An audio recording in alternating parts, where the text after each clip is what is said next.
Hello, everyone. I'm Sneha Panna, and this year in 2023 Civil Services Examination, I was able to secure a rank of 965, and I am glad that. एक minute. I'm glad that I was able to make it to the list this time because I had this was the first time I was able to clear prelims, and I had given a few attempts when I was in college. तो मैं थोड़ा अपने बारे में बताती हूँ.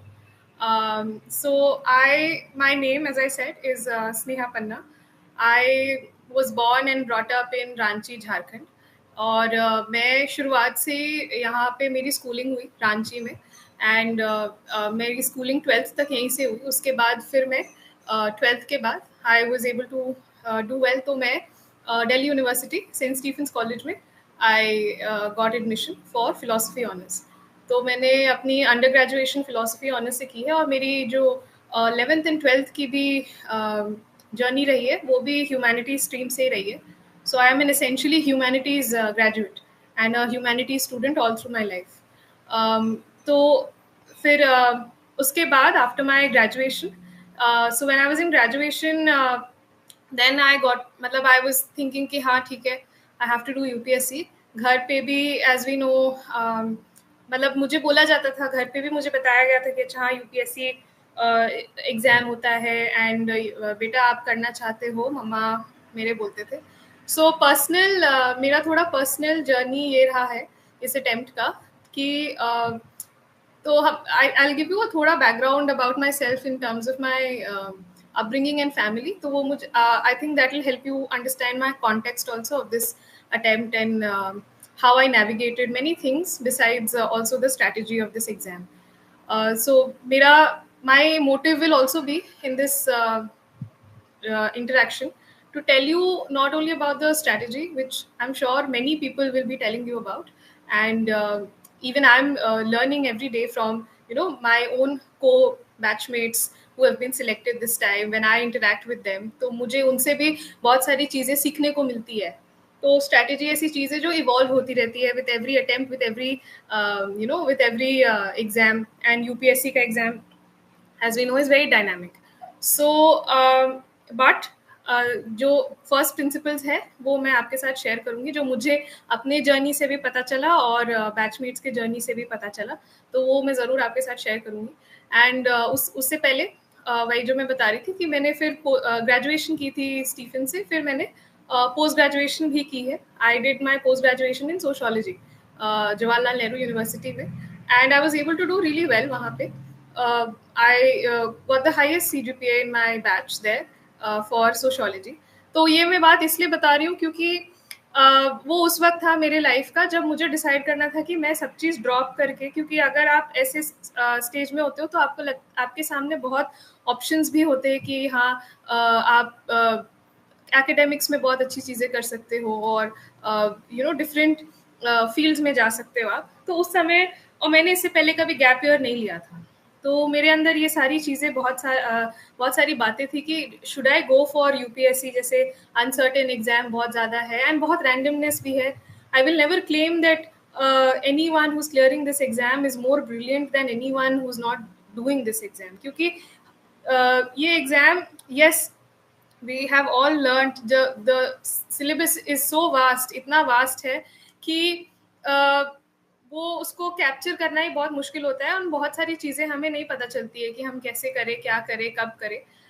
तो वो in that sense only we end up reading a lot of things. तो एक चीज़ है कि I feel that UPSC exam में इंटेलिजेंस से ज़्यादा आपकी अवेयरनेस बहुत ज़्यादा बढ़ जाती है, and you are able to think in a very multidimensional way. So this is something that even I learned through my journey, and I would say that in this attempt of 2023, so beginning with the strategy, because I see a lot of questions about the strategy and everything. So as we know कि minimum 2 years का समय होता है for UPSC का एक attempt ही crack करने के लिए, और वो जो मिनिमम 2 इयर्स का समय होता है वो आपके एक अटेम्प्ट के लिए लग जाता है. तो जैसे आपकी अगर एक अटेम्प्ट नहीं हुई तो आपको 2 साल और लग जाएंगे वो पूरा साइकिल नेक्स्ट ईयर का कंप्लीट करने में. तो जो इसमें टाइम की जो इन्वेस्टमेंट होती है वो बहुत ज़्यादा हाई होती है, और हमारे लाइफ में, and life doesn't stop, you know, and that's the hard learning which I got from my journey. क्योंकि 2023 का अटेम्प्ट देने से पहले मैंने 2022 में अक्टूबर में आई लॉस्ट माई मदर, जो who was my only parent. क्योंकि I had already lost my father when I was just 3.5 years old, and उसके बाद my mother was my mother and father both. तो उन्होंने मुझे बचपन से 3.5 साल से she had brought me up. Same year में आई ऑल्सो लॉस्ट माई नाना नानी, जिनके साथ में रहती थी। तो जिस घर में मैं रहती थी उस घर में पहले 5 लोग थे, एंड जब मैं यूपीएससी की तैयारी कर रही थी उन 5 में से 3 लोग चले गए थे। एंड ऐसा नहीं था कि मुझे रैंक मिलता या नहीं मिलता तो वो वापस आ जाते। Today also when I have a rank with me, they are not there. So and जब मैं घर आती हूँ तो वो घर वैसे ही मिलता है मुझे। लेकिन हाँ, बस इस चीज़ की संतुष्टि होती है कि ठीक है, आगे बढ़ने की कोशिश की है मैंने भी लाइफ में, और I see this AIR and this position as a beginning point in my life, कि हाँ ठीक है, ये मुझे मिला है, अब इससे आगे कैसे बढ़ना है, क्या करना है, that I will learn and I will hopefully keep on evolving. तो इसीलिए मैं कहती हूँ कि ये 2 साल का जो समय था मेरे पास, 22 अक्टूबर के बाद मेरे पास 7 months थे प्रीलिम्स के लिए फॉर 23। एंड हम जानते हैं कि प्रीलिम्स सिर्फ क्रैक करके तो नहीं होगा एग्जाम, फिर आपको मेंस के लिए भी बैठना है, आपको इंटरव्यू के लिए भी बैठना है, and you can be out in any stage, and there is immense ruthless competition in every sense. आप जो भी बोलो, मतलब wherever you come from। क्योंकि मेरे साथ क्या था कि मेरे को I had a good background. मैं ये नहीं बोलूँगी, आई एम वेरी अवेयर कि माई मदर इतना हार्ड अर्नड अपने हार्डवर्क से मुझे, she was able to send me out of Ranchi. Ranchi से बाहर भेजा, फर्स्ट टाइम दिल्ली में आई मैं, वहाँ पे ये इंस्टीट्यूट्स का मैं पार्ट बन पाई, तो वो प्रिविलेज मुझे मिली। लेकिन जब मेरे साथ ये इंसिडेंट हुआ ऑफ लूजिंग लव्ड वंस बहुत इरिवर्सिबली, तो मेरे पास मेरे को समझ नहीं आया कि how will I proceed in life. तब मेरे को ये जो मेरी सारी जर्नी थी एकेडमिक्स में, वो भी बहुत क्वेश्चनेबल लगने लगी कि अच्छा, अब मैंने सब चीज़ अच्छा से किया, अब मैं प्रिपेयर भी कर रही हूँ, तब भी मेरे साथ ऐसा क्यों हो रहा है? Why can't I get a normal, cycle that any ordinary aspirant needs to clear this exam? That is, 1 full year of proper preparation, जिसमें peaceful हो आपका समय, और इतना ड्रास्टिक ना हो। हाँ, वो अप्स एंड डाउन्स तो होती है, सबके लाइफ में होती है, मैं नहीं बोलूँगी कि किसी लाइफ में नहीं होती है, पर मैं बहुत क्वेश्चन करती थी कि मेरे लाइफ में क्यों इतना अप्स एंड डाउन आ गया। क्योंकि when you face something so inevitable and so irreversible, तो उसके साथ सिर्फ ग्रीफ ही नहीं होता है, इमोशनल बर्डन और इमोशनल टर्मोइल और इमोशनल लो फीलिंग तो आपको होती ही है लाइफ में। लेकिन उसके साथ साथ क्योंकि सिर्फ मैं ही थी उस ममा के बाद, तो मेरे को सब चीज़ खुद हैंडल करना था, पेपर वर्क भी करना था, बैंक भी जाना था, इंश्योरेंस का काम भी करवाना था, उसके साथ जो जो सारे अदर पेपर वर्क्स जो आ सकते, जो डेथ सर्टिफिकेट मिलने में मुझे 1.5 महीने लग गए, जिसके लिए बहुत इंपॉर्टेंट होता है। तो ये सारी चीज़ों के लिए मुझे बहुत बार इधर उधर जाना पड़ा, और वो सब चीज़ें उस वक्त हो रही थी जब मुझे प्रेपरेशन करना था, जब मुझे एक डेस्क में बैठ के प्रेपरेशन करना था। तो तब भी I decided that I will give the 23 attempt, and the only thing, my main motivation was my mother and my grand father also, my नाना जी, जिनका भी डेथ हो चुका था उसी same year. So in the span of 9 months I had lost 5 people in my house, and वो 5 लोग, नाना नानी एंड ममा, पापा तो already I had lost him. So all this 4 people were my inspiration to keep on with this journey. मुझे नहीं पता था मेरा कभी होगा भी कि नहीं होगा यूपीएससी में। To be very honest, I was not sure. कोई भी श्योर नहीं होता, I don't think anyone can be sure, क्योंकि there is competition everywhere, there is privilege and disprivilege everywhere. तो वो सारी चीज़ें होती है, क्योंकि ये ऐसा एग्जाम ही है, बहुत पब्लिक एग्जाम है ये, और बहुत ज़्यादा कवेटेड भी है। सबको जो भी हमारी एक्सपीरियंसेस इतनी वेरिड होती है कि हम वो सारी चीज़ें एक जगह पे ला सकते हैं, एंड यूपीएससी में वो सारी चीज़ें यूजफुल होती है। तो मुझे काफ़ी चीज़ों में डाउट भी आता था कि मैं कैसे करूँगी, क्या करूँगी, एंड फिर जब मैंने हेड ऑन ये डिसाइड कर ही लिया था कि मुझे 23 का अटेम्प्ट देना ही है, क्योंकि मेरा कॉन्टेक्स्ट थोड़ा इसीलिए भी मैं बताना चाहती हूँ। I think this is a message that I wanted to give also, that I think the biggest takeaway from my journey you can have is that when you're in your mid 20s and you're a girl and you're sitting at home, I think बहुत सारी चीज़ें, and then you lost both your parents and there is no security per se, कि आपका कोई ऐसे familiar security नहीं है, तो आप के बारे में बहुत सारी क्वेश्चन, मतलब people raise a lot of questions कि आप व्हाट आर यू डूइंग, आप प्रोफेशनल लाइफ में तो नहीं हो, how will you lead ahead and how will you go ahead. So many of those things were also there, जो मुझे navigate करना था, जो मुझे भी फेस करना था. तो ये सारी चीज़ें करते करते में I, the only thing that really help me was, I think I also see a question about mental health, कि मैम आपने मेंटल हेल्थ के लिए क्या किया है. I think mental health is a very important like facet of this journey. हम ये चीज़ें उतनी नहीं, अभी थोड़ी बातें होती ज़्यादा हो रही है इसके बारे में, but I feel that this is a very important thing. It's more important sometimes than in study material and knowledge. Mental health आपकी अगर सही रहेगी, आप अवेयर रहोगे कि आप क्या फील कर रहे हो, आप अगर फील अच्छा नहीं कर रहे हो तो उसके लिए आपको क्या करना चाहिए, तो आप अपना टाइम भी अच्छे से यूटिलाइज करोगे और आपकी अटेम्प्ट्स भी वेस्ट नहीं होगे. और आप, क्योंकि ये सारी गलती मैंने पहले की है, I have done these mistakes in my initial attempts when I did not know how to manage my time, I did not know how to begin, I was just giving attempts when I was in college, तो मतलब post grade में और ये सब में, तो वो सारी चीज़ों में मेरी अटेम्प्ट्स, इनिशियल अटेम्प्ट्स काफ़ी वेस्ट हो गई थी. तो इसीलिए, और अब जब मैं ड्रॉप ईयर लेके करना चाह रही थी, तो मेरे लाइफ में ये भी हो गया था that I lost parents, and so ये सारी चीज़ें बहुत डीमोटिवेटिंग हो जाती है, as well as this exam में, कि आप इस एग्जाम में कभी भी आप आउट हो सकते हो, क्योंकि बहुत रूथलेस एग्जाम है. It has no mercy on anyone.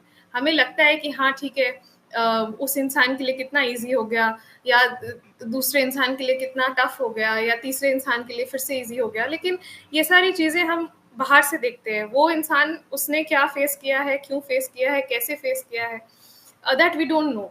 So that is what I wanted to share about myself, कि मैंने स्ट्रैटेजी फिगर आउट करने में भी बहुत स्ट्रगल किया है इस एग्ज़ाम में, और अपने लाइफ को भी बैलेंस करने में बहुत स्ट्रगल किया है इस एग्ज़ाम में. So I will say one thing ending my background का section, that always one thing that kept me going was my mother's line, कि बेटा, life is very uncertain and you have to be well prepared for anything that happens in your life. So that was one line that always kept me moving ahead, because जब भी मुझे लगता था I can't do it, how will I do it, what will happen to me, मेरे से नहीं होगा, मैं अगर आउट हो गई तो क्या होगा, and this line kept me going कि ठीक है, I just have to not give up and I have to keep doing my best. मेरे से जितना हो पाता है in that time period I will do it. Now coming to the motivation part as to why was I मेरा reason क्यों था UPSC choose करने का. आई थिंक रीज़न मेरा दो था. फर्स्टली मेरा पर्सनल एक्सपीरियंस जो रहा है बचपन से, मैंने ये रियलाइज़ किया एज ग्रोइंग अप, कि जैसे मैंने बताया शुरुआत से, I have been going to the government offices a lot, because I had seen the demise of my father very young in age. उसके बाद फिर I had seen the demise of my mother very recently, that is अभी तो 2 साल भी नहीं हुए हैं. अक्टूबर 2022 में हुआ था, तो अभी 24 का अक्टूबर में 2 साल होगा. By then I think I had written prelims and mains, मतलब प्रीलिम्स और मेंस मैंने मम्मा का 1 साल भी नहीं हुआ था डेथ के, तब मैंने कंप्लीट किया था लिखना. तो मेरा मेरा मेंटल स्टेट बहुत ज़्यादा प्रिकेरियस था, और मेरे को ये भी नहीं पता था, मतलब देखिए, क्लियर करना बहुत दूर की बात हो गई थी मेरे लिए. एक डेस्क में बैठ के पढ़ाई करनी, एक घंटे, मतलब if in one day I'm able to study for 8 hours, that was an achievement for me. क्योंकि मुझे, when you have to study, आपको सिर्फ पढ़ाई नहीं करनी है, मतलब you just don't have to read the content, आपको absorb करना है, आपको memorize करना है, फिर आपको प्रैक्टिस भी करनी है. सॉरी, आपको प्रैक्टिस भी करनी है. तो जब आपको इतनी सारी चीजें साथ में करनी है, तब आपका कुछ आउटपुट निकलेगा, उसके बाद आपको उसके ऊपर भी काम करना है. तो ये सारी चीजें मुझे करनी थी और मैं कर रही थी. So this line always kept me going, that बेटा, you can't give up, because life is very uncertain and आपको प्रिपेयर्ड रहना है. मैंने तो इसका लाइव एग्जाम्पल मम्मा के लाइफ में ही देख लिया था, जब उनकी डेथ कार्डियक अरेस्ट से हुई थी. She had a very sudden heart attack. उनको कोई ऐसा अंडरलाइन डिजीज नहीं था, कुछ नहीं था जो हमें मतलब इवन शी डिडंट नो कि शी विल नॉट सर्वाइव. तो इसीलिए भी मेरे लिए ये चीज सिंक इन करना बहुत मुश्किल हो जाता है. इनफैक्ट आज आज तक मेरे लिए ये चीज सिंक इन करना बहुत मुश्किल हो जाता है that how my life is changed.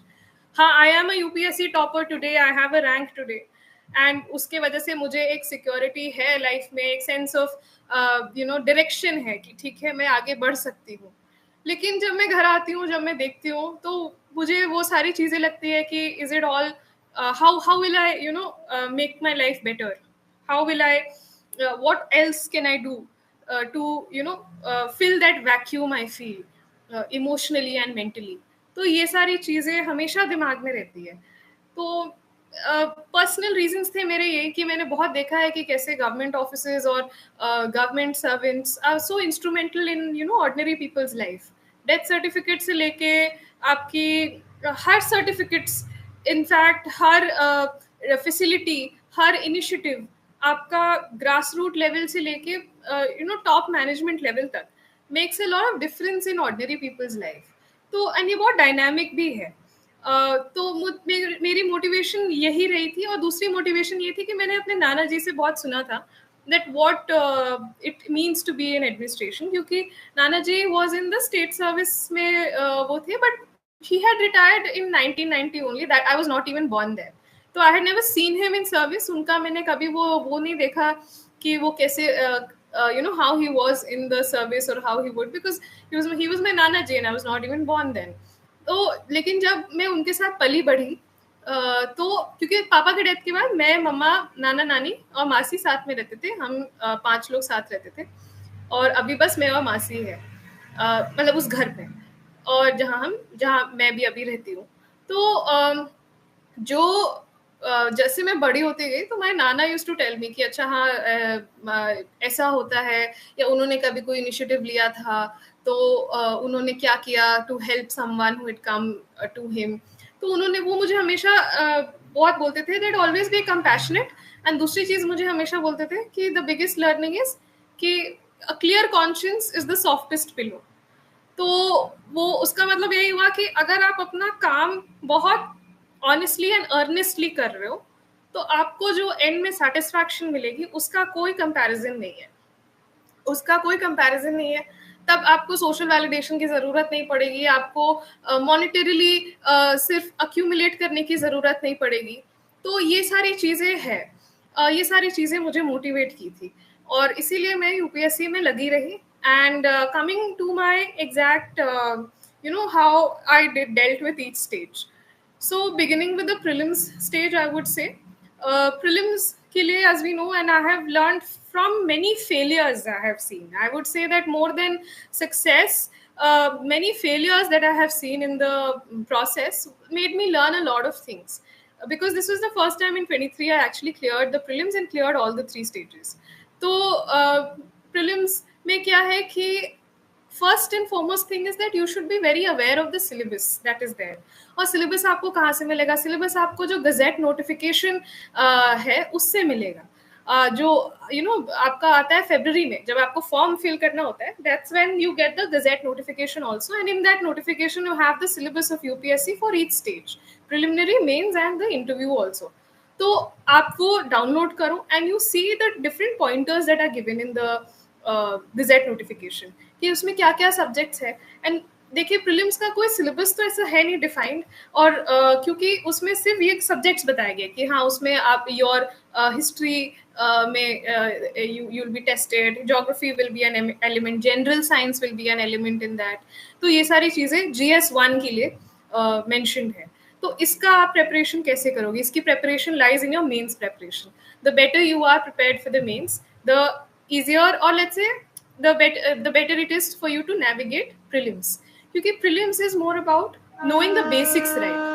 आप prelims में yes people say कि बहुत बोलते हैं कि बहुत करंट ओरिएंटेड भी रहता है, जो न्यूज़ में आपको भी अवेयर होना चाहिए. But I think over the years of over the years I have seen that आप भी अगर आप पेपर निकाल के देखोगे, it's mainly the basics that are being asked in the prelims. तो वो basic questions होते ही है. Yes, current का भी element होता है, but that is only 30% of the paper. rest 60-70% of the paper is on the basics.